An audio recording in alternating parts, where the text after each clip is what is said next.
Appreciate you coming on, man. So, For sure. Thank you for welcome having to me. another episode of the Maple Minute, your daily dose of Canadian basketball content. I'm here with Team Active founder Avin Nauth.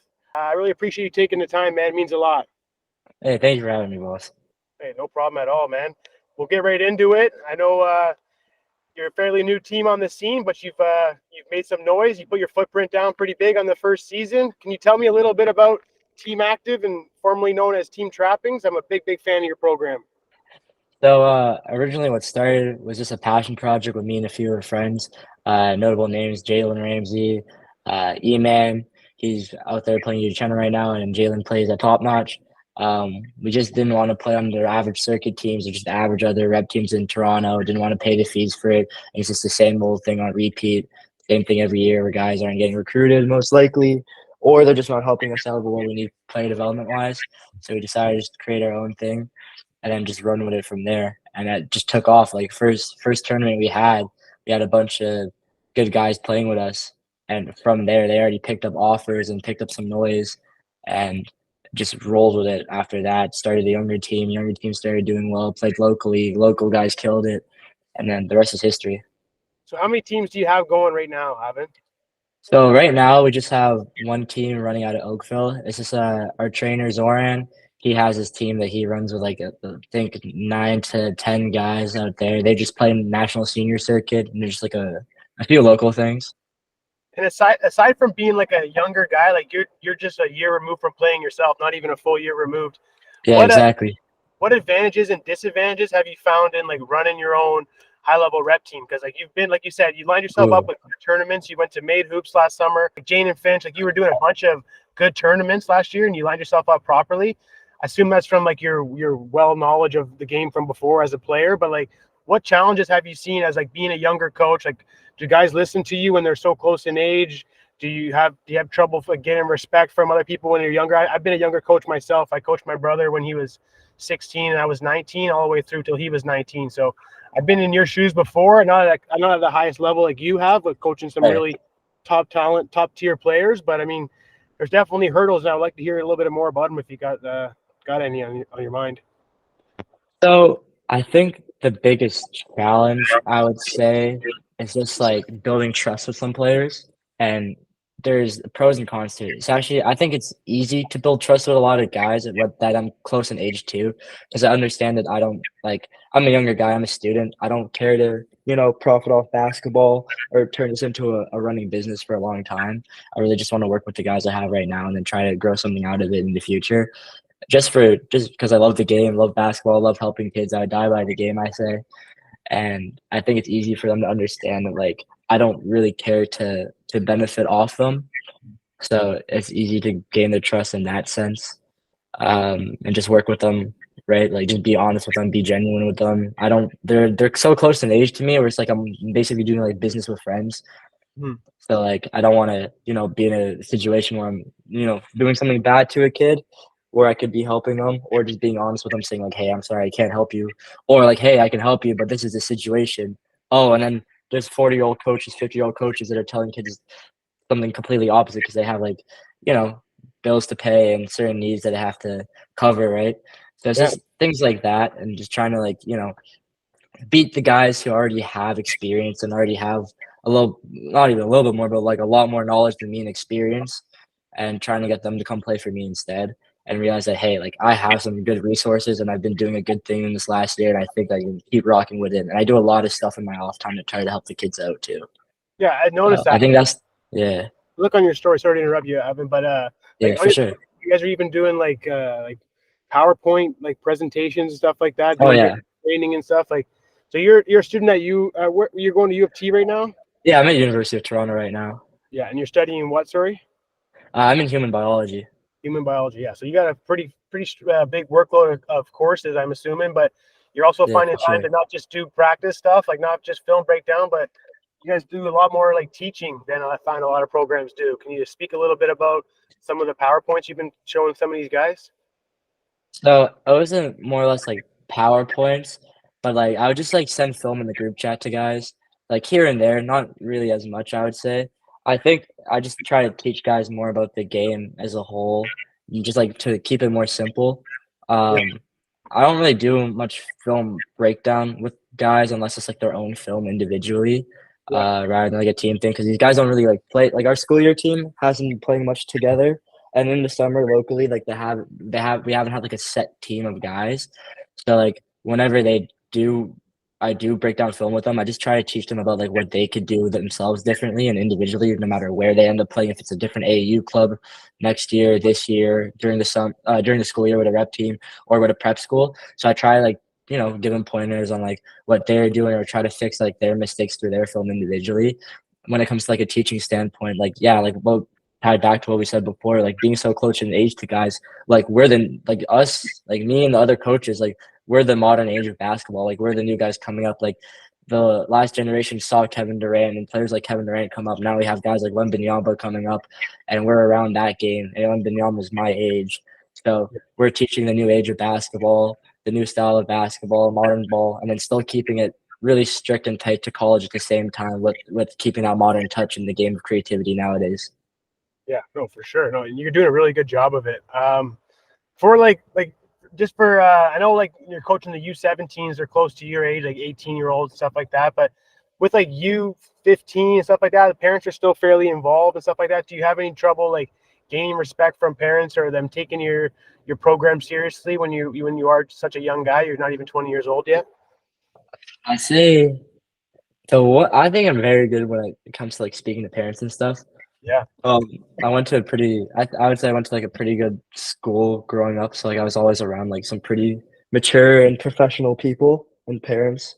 Like a lot of my friends' parents like had really good jobs and professions. So I just like growing up around that, just learning how to speak properly to people and gaining trust in people and just, you know, overall just marketing at the end of the day, like to parents, like, hey, this is what we offer and this is what we're gonna do, type of deal. And when it comes to like talking to parents, like I think I do a really good job with it. It's not too hard for me to gain trust. I think what did screw me up a little bit last year was just the team name. The team name came from like my clothing brand in grade 7, but like kind of has a bad connotation around it. So I had to switch that up for the program for the kids. But I think that was Yeah, the no, only really issue. I like the name. Like it wasn't. You could put a context on anything if you really want to. I think yeah, a good name last year. I like Team Active as well. It's very good. Like the logos look professionally done. Like everything you're doing is on a professional level, from your tryout Yeah, thank you. graphics to your like tournaments you're going to and stuff like that. Just the way you market the team is like top tier, and it's like if you just see like a lot of different guys. Like one guy that I've noticed a lot on your page is like a Colton Crowdis, who's a younger Oh yeah, guy. I for think sure. he's his dad's constantly tagging me in videos, and like I just love those parents that are involved in the game. And I just feel like the guys that you got on your team are just like cut from the right cloth. And like how do you decipher like, oh, like this kid's good or this kid's gonna be what Team Active is trying to do? Like there's got to be a difference between like just picking up all your best buddies and like all the Right. good players and building chemistry as well, right? Like you said, there's not a lot of time to practice. How do you balance chemistry and having different rosters at different tournaments, stuff like that? How do you balance all that? So last year during the summer, we just like had so many practice times set up, and it was crazy. Like I'll be honest. Like there's times where practices like only like 6, 7 guys would show up, but then the next practice that same week they would have like 50 guys in the gym, and so these guys would just rotate in and out the practices all throughout the summer together, and a lot of them played on different teams before, so it wasn't too hard to put guys in the same teams and then just try to coach them and keep the game simple too. Like AAU, kids are having fun. The reason why they're making these teams is because they want to win and they just want to have fun playing with their buddies, right? So I don't try to, coach with too many words. If there's mistakes, I'll pick it out. And then when things need to, I have to put my foot down on things, I'll put my foot down on things and drop a play or tell them like, okay, we got to get into this defense. This is what they're doing. This is how we have to rock out this game. These are expectations, and go from there. But like, I think when it came to guys coming in and out the team last year, the thing that I would say helped me the most was just playing style and expectations. Like I like to push the ball. So I told guys like, hey, like as soon as that ball comes up the backboard, I don't care what position you play for your school or for your other AAU team or whatever the situation is. Like you're gonna take that ball off the backboard and you're gonna run up the court, and whoever's with you in the backcourt has to run up the sidelines, and you just go off that. And then if it wasn't that, then I would just set up like a few quick hitters and few plays where it's like everyone can get an option.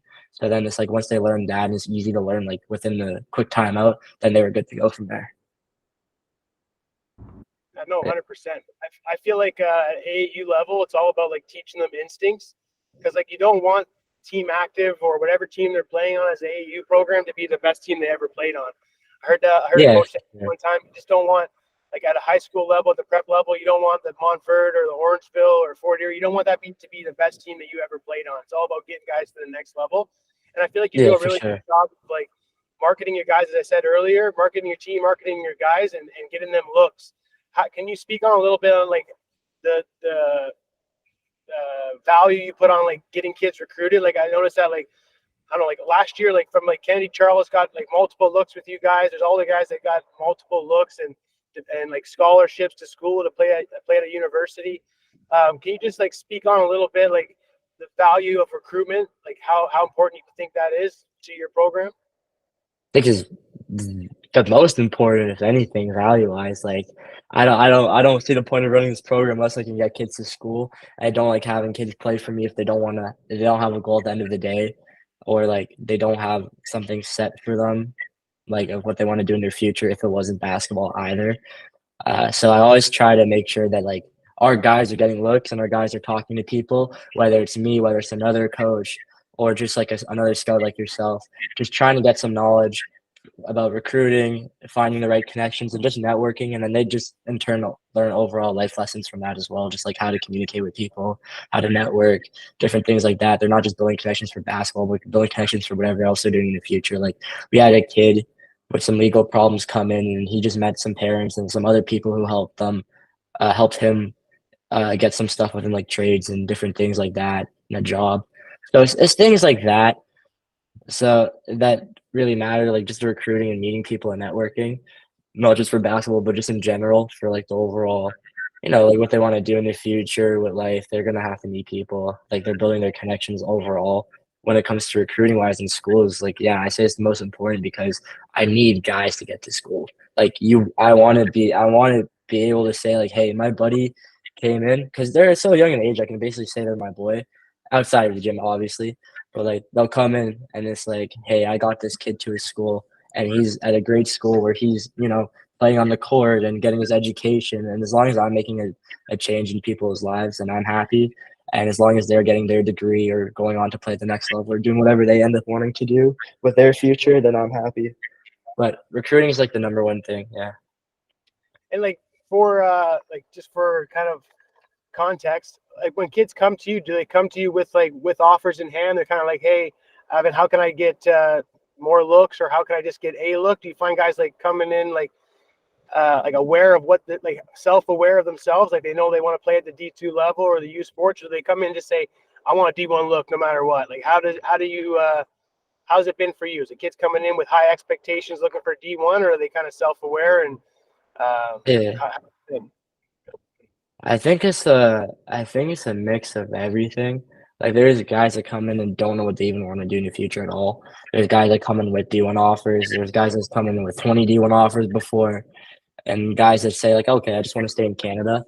Um, I think uh, like the way I usually deal with it is like if they if I think they could play the level that they say that they can play at, I'll help them out within that level. If I don't think they can play that level, I'll straight up tell them, like, yo, bro, like you got to get better. Like this, you can't be doing this. Like this, the film's terrible. You're not playing well. Like this is what you got to improve on. This is how we can work with you. Or these are where I can see you playing right now. I don't try to diminish the goal from kids, but I try to make it reasonable and tell them like, hey, like obviously you have a dream in mind and a goal, but like you have to realize like what's really attainable right now for you and what is reality.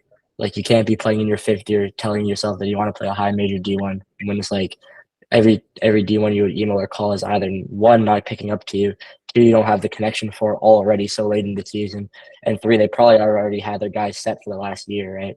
So I just try to give them a reality check of like, okay, like you got to slow down right now, but I don't think it's impossible. I don't think anything's impossible, but like you got to just slow down and like realize like, okay, maybe this might not be it right now, but there are other looks there for you. yeah, no, with 100%. Um, So that's a great point. For the guys that come into your program with like no sense of what they want to do for the future, how do you handle that kind of situation? That's quite the. They just Oh, want to come just and do yeah. what?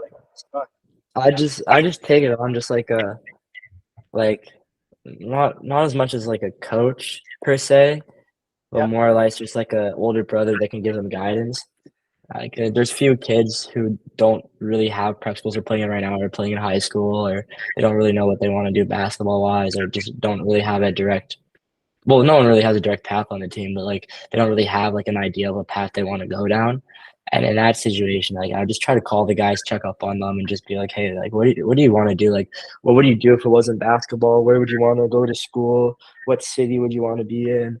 Or like, what would you want to do in your future as a job after you're done your 4 years of playing or 2 years of playing in college, whatever the situation is, like whether it's business, whether it's trades, whether it's engineering, anything within sciences down the line, whatever like that stuff is. Or even if it's staying within basketball, what do you do within basketball?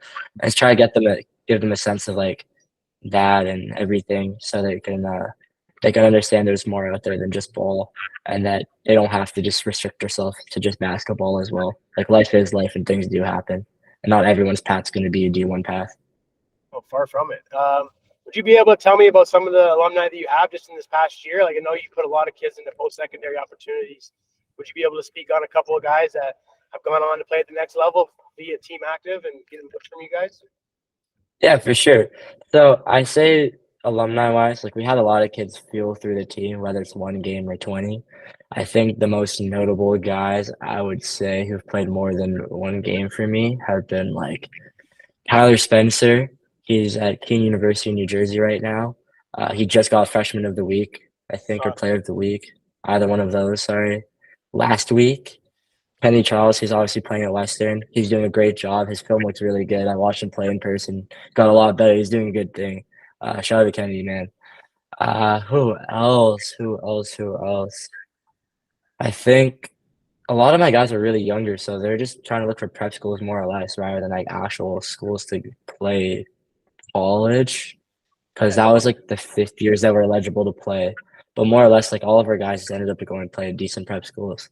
Yeah, can you speak on some of the prep school connections you made for guys as well? Like I know Kevin Okay. Alby's one. So Kevin Alby was a yeah, standout Sarkanian Classic via Pro Insight this past weekend. He's a yeah. played with Collective Elite at CNIT 2 summers ago. I was really impressed with him and keeping tabs on him. I have one of my scouts that keeping close tabs on him. So he's definitely like a high level player, top 20 guy uncommitted right now. He could probably make an argument for top 15. Like he's the real deal, and he's down at Skyline Prep now. Can you tell us a little bit about how you hooked him up with there? He's down playing with the Gonchos before. Like he's been around the block a bit. Yeah, so when it came to meeting the Skyline people, it's actually funny. So when it comes to a lot of our overall recruiting, it's because of one of my guys out in well, he's now out in Arizona, but when I met him he was in New York with the New York Lightning and OSL, Our Savior Lutheran. So when it came to that, it was really just like I was trying to play for New York Lightning at the time, contacted him, started coaching and stuff. And I think he replied to my story one day, or like I messaged him one day because I knew he had some stuff set up for OSL. Said, hey, I have a guy looking for his school, whatever, whatever. And then one guy turned into 20 guys, and then 20 guys turned into our whole group chat of like 100 guys just saying, damn, we need a place to go to school like next year. Help us out. We can't be in Canada. So then he would put me on people, or he would help place my guys in different schools, or even get them looks from now till next year for different programs. He doesn't just recruit for his school, but he recruits for a lot of places. He's a really good, genuine guy. Does a lot of things for free. Just always trying to help the kids, man. So he was really just a big part of Skyline. So he moved down to Arizona for his job. I'm actually gonna go see him probably next week, or not even next week. Literally in 3 days, 2 days actually. Wow. But he's at Skyline right now as like their head recruiter, and he put me on Diaz, Chris Diaz, who was the director of the program there, and both of them have just been bouncing with me and asking for like different players and stuff, and trying to see who would be good for next year, this year, any current situations the guys have that aren't good. They would try to take them down if they're good enough to play there. And then, man, they do a great job recruiting from there. Like Kevin's getting his looks.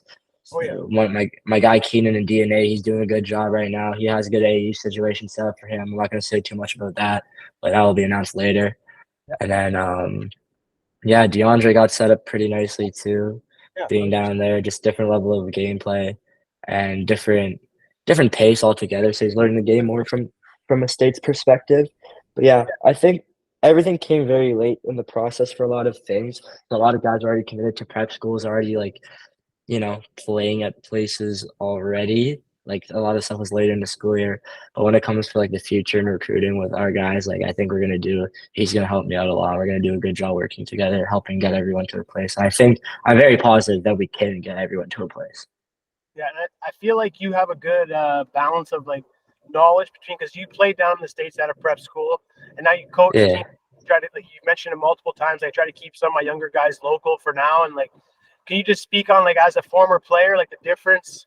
You kind of just touched on it now, like the difference in pace that you play down in the states, and some of the main differences as a player playing at a prep school in the states, away from your family and stuff like that. Some of the challenges you've had, some of the just like obstacles you've had to overcome, or just if it's been all gravy, then let me know about that, or just tell me how it's been playing in the states as in comparison to Canada.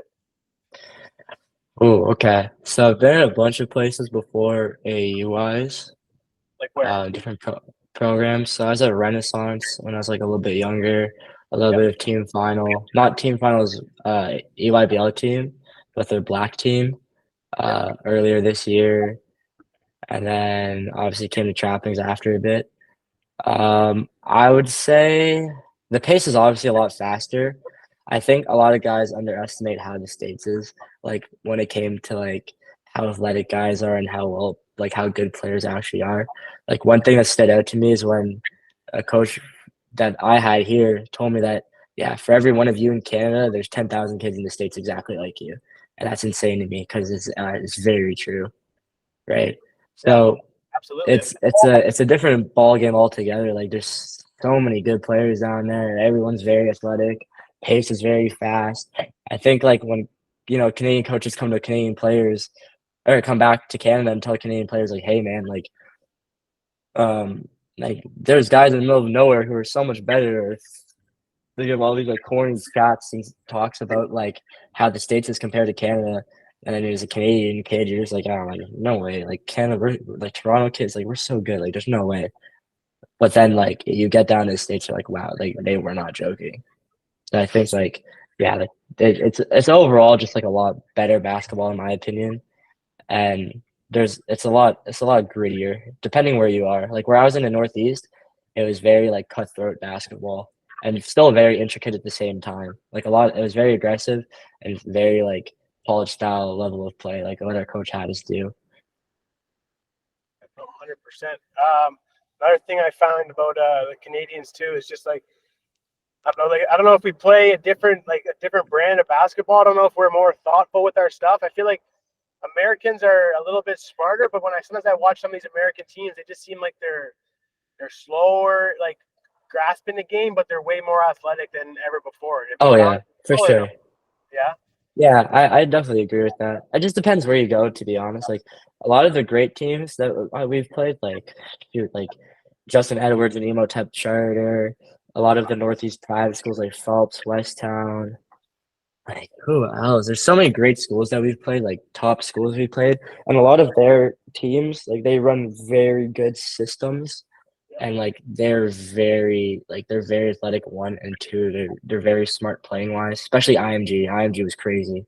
They're very good, but I think for the most part, like Toronto as a whole, I think we're a lot better than a lot of big cities in the States.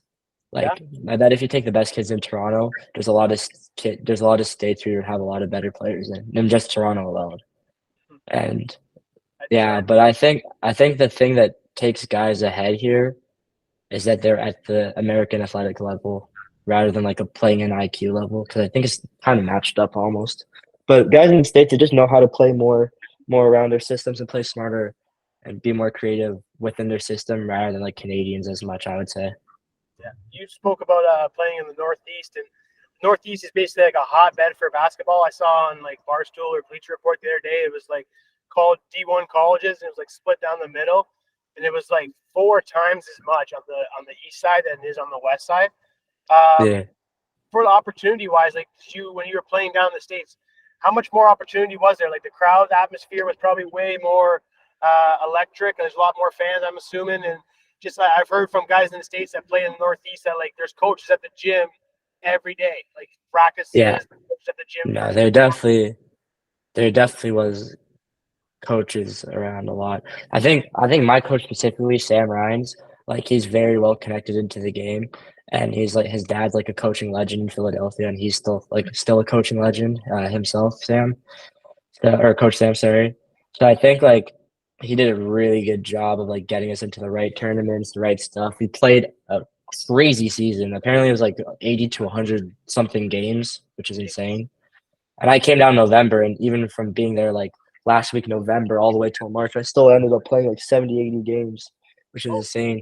We would do like 10-day trips. Like we would go to Florida for 10 days, like Orlando 10 days, then Atlanta 10 days, and then like go to go to Arizona 10 days, come back, South Carolina, North Carolina. Like we were going all over the place.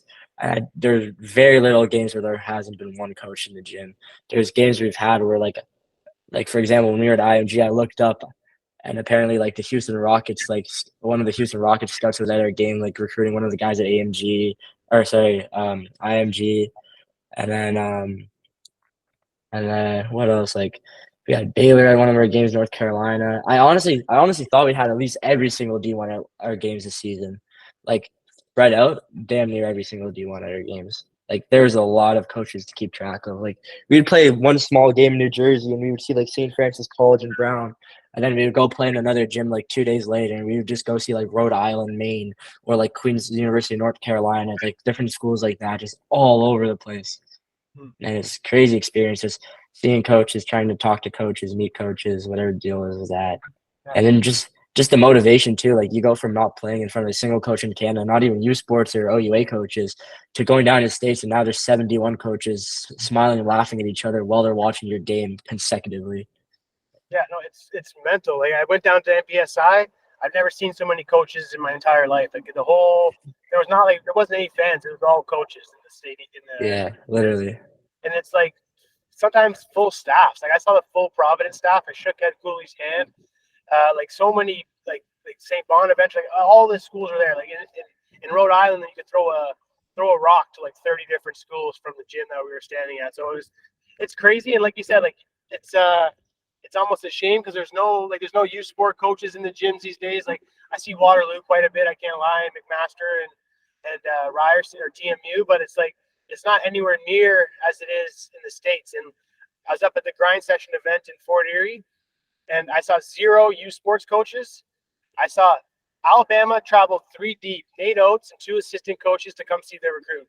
And I know Nate Oates has Buffalo ties because he coached at Buffalo before, but like Yeah. Bama traveled 3 deep, and they're like an AP top 25 team. They're traveling Jesus 3 deep Christ. to watch a grind session game in Fort Erie, but literally nowhere in Fort Erie. It's not even Niagara Falls. It's Fort Erie. Like it's way out of Yeah. the way and stuff like that. So yeah. So it's just crazy the opportunity. So it's almost like you'd be silly not to go down to the States if you even have a chance to play in front of one coach. Like guys go down to the Tark even, and you see like Tarkanian Classic, and they're just like Oh the yeah. whole recruitment changes. You have one good Yeah, game. there's a Go ahead. try to find it. But there's like a tweet, and it was like something about find it. But it was Tarkanian Classic, and Kevin played. He got player of the game. The next tweet was all the coaches at the game, and Yeah, there was like the Utah Jazz and Detroit Pistons even there alone too, which is yeah, crazy to me. it's It wasn't crazy. even like they were playing like a crazy high opponent. Like they're playing a very good opponent and a very notable team. But I never thought the teams would be notable enough for Utah Jazz and Detroit Pistons to be in the gym watching them. Yeah, no, Right? it's crazy times, man. Like basketball is, you can one game can change your whole life. You never know who's watching, even if it's on a stream. Sometimes you just never know. So like all those little For sure. details. Have you found like guys that you coach like they got pretty good attitudes most of the time, or you try to like pick guys with good attitudes, or how does it work? Like you Oh, I take everyone. I take everyone. I can humble guys. That's not my issue. I can make sure guys can stay quiet and don't have an attitude against me, how and do you I do know that? how to get guys that are quiet to be leaders. So I don't think that's an issue when it comes to me. Like when it comes to guys like, trying to talk back to me or trying to say something to me, it's not hard for me to just be like, yo, chill. Like, let me show you what's up. Because at the end of the day, they realize that I'm trying to help them rather than trying to tear them down. And I give a lot of guys a good opportunity. Like, my rule of thumb when I coach is that if you make 3 mistakes consecutively, or you just make 3 mistakes on the time that you're on the court, then you're coming off. And that goes for everyone. I don't care if you're going for 40. I don't care if you're going for 30. Maybe when it comes to those numbers, it's a little bit different. I'll let you go for your 30 or your 40, but you can't be making mistakes while you're doing it consecutively or consistently. Yeah, no, So when it comes to attitude wise, I think I give everyone like a good opportunity for them to just like keep it quiet and keep it pushing. It's an admirable way to go about it, and it's like oftentimes you see guys just get coddled, no matter, like you said, no matter how like good they are, you're pulling them out after 3 mistakes, and that's good because like if a guy's just going to be coddled the whole way through school and then he goes to like a Baylor or a Texas A&M or something like that, it's not going to be the same treatment at all. And like the guy will probably put his head between his knees and go home. Like it's Yeah, for cutthroat, sure. like you said just now. Even at the prep level in the Northeast, it was cutthroat. So it's like at the D1 level, Yeah, dude, these coaches their jobs are on the line. Their kids, they need food and shit like that, and they don't care about you at the end of the day. Like they can say all they want to you at the end of the day, but they're not, like you said, it's a paycheck, and they need to get wins. They need to produce and stuff like that. So it's very, very cutthroat. right. I admire you hold everyone to the same standard. That's great. Could you just a quick question for you? You don't have to put this on the podcast, but I just wanted to know a little bit about like what's convoluted mean. It's a big word. I'm not even gonna try and front. I don't even know Oh, what it means. Before, but it's just yeah. How do you yeah. add it I to wouldn't put it on the podcast. I wouldn't put it on the podcast, but it's funny. Basically, when I was like younger and stuff, I made the name because like I had like a lot of like mental stuff going on when I was younger and just a bad background of stuff going on when I was younger, and Convo just made dark and twisted. But I switched the C into a K just because. So it's just a funny name. Like it stands out. So when people see it, they're just like, "What the heck?" And I just never like putting my name Yeah, on no, a lot of stuff. Just don't like putting my name out there. Never had my face posted before, but as a coach now, like I kind of have to do that. yeah, no. Like I've Yeah, seen that's what I meant. you guys have done a good job with the program. I'll cut that part out. I appreciate you answering the question, man. I'll cut that part out for the podcast. But you've done Yeah, a great thank you. job with the active program. Really admirable stuff, especially from such a young cat like yourself. Like seeing what you're doing is incredibly admirable. It's much needed. It's a really good thing that you're doing with Team Active and how fast you've expanded and just this really cool thing. I just wanted to see if you had anything you wanted to add at the end of the podcast here. I'll get it cut up for us sometime this week and get it posted. But I really appreciate you taking the time, Avin. It means a lot, man. You're doing great things, Thank really, you. really great things. Thank you. Happy to connect with you. It's been a great relationship since we first met, and I just think that this is something very, very special that you're onto, that you're about to come into, and it's a cool thing to do, man. So I just want to see if you had anything, closing thoughts, anything you wanted to say, anybody you wanted to shout out or anything. The floor is yours. Yeah, firstly, I also want to say thank you for everything when it came to like my prep recruitment, or sorry, my college recruitment, and just like helping our team when we first started, getting our name out there, all of that. Like it means a lot, and it's helped a lot, and I really, really do appreciate that. And I don't want to let that go unnoticed. I also want to shout out Jalen Ramsey, Emmanuel, and then all the first team guys. They helped me start the program and really helped me take it far from there. All the coaches that helped us went from like Evan Shadkami, Elijah Grant, Alir Leaks, all the guys playing in college right now. Good luck to you guys in your seasons. Thank you guys for your help that you have, even though I know you guys are like doing your thing right now. And then just everyone just along the way that's helping me out, like getting some knowledge, just help me with connections, Suave and Coach Suave all the way down to Skyline right now. I want to uh, thank him for everything he's done. I just appreciate all that hard work, just helping the guys, help them find new places, help them get a little bit of help and advice. Same thing with Chris Diaz down there. Thank you for everything. It means a lot, man. I've had a lot of guys come and help me out. I can't say I do this all by myself. Like it's not just me. It's a whole family of guys and a whole community of guys, and I hope that we can keep you going and take this far. Yeah, no, 100%. Last question I got for you, Avin. I got For two more. sure. Sorry, man. I'll wrap it up. Where do you see There you Team go. Active in 5 years? 5 years. Hopefully, hopefully by that time we already have most of our guys who do want to play college basketball, obviously, because that's up to them. But all the guys who do want to play college basketball are playing college basketball, and that we expand to more age to different age groups, and that maybe we could start like a little house league or something and start working with kids from younger ages. And that in 5 years I'll probably be graduated high school or sorry, graduated college, and probably with the path I'm on, probably in med school. So hopefully working with some guys who can run it while I'm busy doing that thing before I can come back. But yeah, just keep getting guys to the university, helping kids out in different situations like legally, financially, family wise, just helping kids out. And, yeah, 5 years, just want to keep doing that.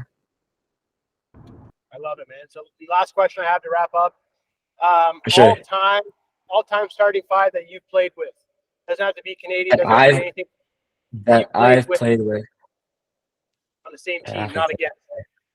I don't want to hear Justin Edwards, but like guys you played with, your starting five all time. I'll let you take that. Go on mute. I'd say Xavier and Lee number one. I like not in order though. Number one, like guard. I'll go by position. So guard would be Xavier. He would run the point. Shooting guard combo. Man, I played with a lot of guys. Fuck. Sorry to cuss there. Tough question. Take your time. It's a tough question. Yeah. Jesus Christ, dude.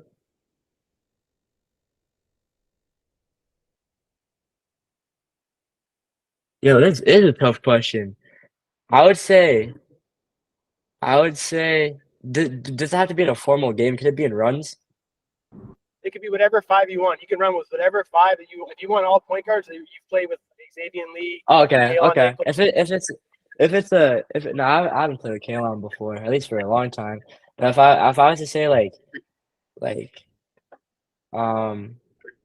it was runs wise and just like being in gyms playing with guys on the same team, I would say like Nikhil Alexander, Xavier, Shaquan Barrett, maybe Dylan Brooks and Eugene. That would be my five. That's solid. That'd be a sick run. Yeah, I've been in the gym with a lot of pros, but like playing with those guys and being on teams with them, like in runs and stuff, like they're crazy. Like they're actually a lot better than a lot of guys do think. It's crazy to see those guys play in person, man. And growing up playing with a few different league guys and stuff, like it's crazy. It is crazy. Well, I really appreciate the time. It means a lot, man. Keep doing what you're doing. Keep pushing forward, buddy. Whatever you need, I'm only one phone call away. I really, Thank you, really man. appreciate you Thank you. coming on the For sure. podcast. It means a lot to us, and we're here to support you and just whatever we can do to help. And it's a two-way street, man. I really, really like what you're doing, admire it, and even though you're younger than me, I look up to what you're doing, man. So keep going, keep doing Thank what you. you're I doing. appreciate that. Keep getting after it, bro. Keep it up. Thank you.